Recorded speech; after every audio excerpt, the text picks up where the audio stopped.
नमस्कार, मैं Rajkumar Mishra, IC college Greater Noida. नमस्कार जी। सर, मेरा ये पूछना है कि अंधविश्वास और विश्वास की नींव एक ही है कि इसकी उत्पत्ति का आधार कुछ अलग है, दोनों में से? ऐसा आपको क्यों लग रहा है कि आपको लेखक साहब इसका जवाब दे सकते हैं? क्योंकि मैम, जो अंधविश्वास है वो मिथोलॉजी का रूप ले लेता है बाद में, और जो इतिहास है उसको भी आज हम मिथोलॉजी ही कह रहे हैं, तो दोनों में कहीं ना कहीं लोग भटक गए हैं। मैं जानना चाहता हूँ। मैं 2 मिनट लूंगा।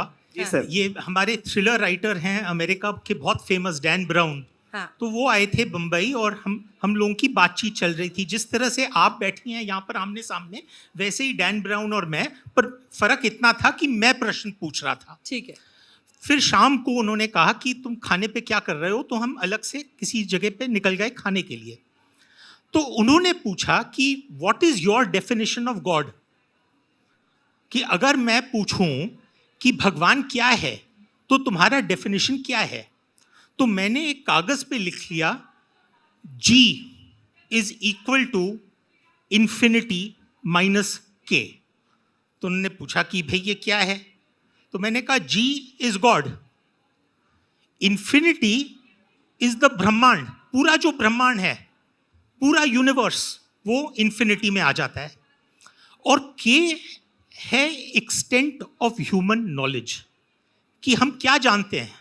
मतलब कि जो पुराने इजिप्शियंस थे वो देखते थे कि भाई सूर्य का जो जिसे कहते हैं चरण, that it rises in the east sets in the west. उन्होंने कहा कि ये तो अपने रथ में निकल जाता है और जब रात होता है तो ये जिसे कहते हैं सो जाता है, तो अंधेरा हो जाता है। पर बाद में गैलीलियो, कोपर्निकस, आर्यभट्ट सब ने बताया कि नहीं नहीं, ये तो बॉल ऑफ फायर है। तो सडनली ये गॉड नहीं रहा। तो जो हमें मालूम नहीं है वो है गॉड, करेक्ट। तो मेरा मानना ये है कि कई ऐसी चीज़ें हैं जो हमने अभी तक एक्सप्लेन नहीं करी हैं। मेरे जो नाना जी हैं जिन्होंने मुझ में दिलचस्पी डाली पढ़ने और लिखने की, वो मुझे कहानियाँ सुनाते थे अंजना जी। वो कहते थे कि बेटा हम गंगा तट गए थे, वहाँ पर एक साधु मिले हमको, हम आमने सामने बैठे थे, उन्होंने कहा आंखें बंद करो, हमने आंखें बंद कर ली।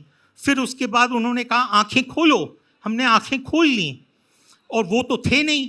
हमने आगे पीछे सब जगह देखा, वो तो थे नहीं। फिर ऊपर से आवाज़ आई, मूर्ख ऊपर देख, और फिर जब हमने देखा तो वो ऊपर लेविटेट कर रहे थे। अब जब नाना जी ऐसी कहानियाँ मुझे सुनाते थे तो मैं सोचता था ज़रूर इन्होंने कुछ पी रखी है या कुछ स्मोक कर रखा है। पर मेरा बाद में जब मैंने एक नॉवेल के लिए रिसर्च करना शुरू किया तो मैंने देखा कि ऑक्सफोर्ड यूनिवर्सिटी में एक रिसर्च हुआ है जिसमें उन्होंने साइंटिफिक एक्सप्लेनेशन दिया है लेविटेशन के लिए। तो उस ज़माने में मैं वो समझ नहीं सकता था, पर आज मैं समझ सकता हूँ।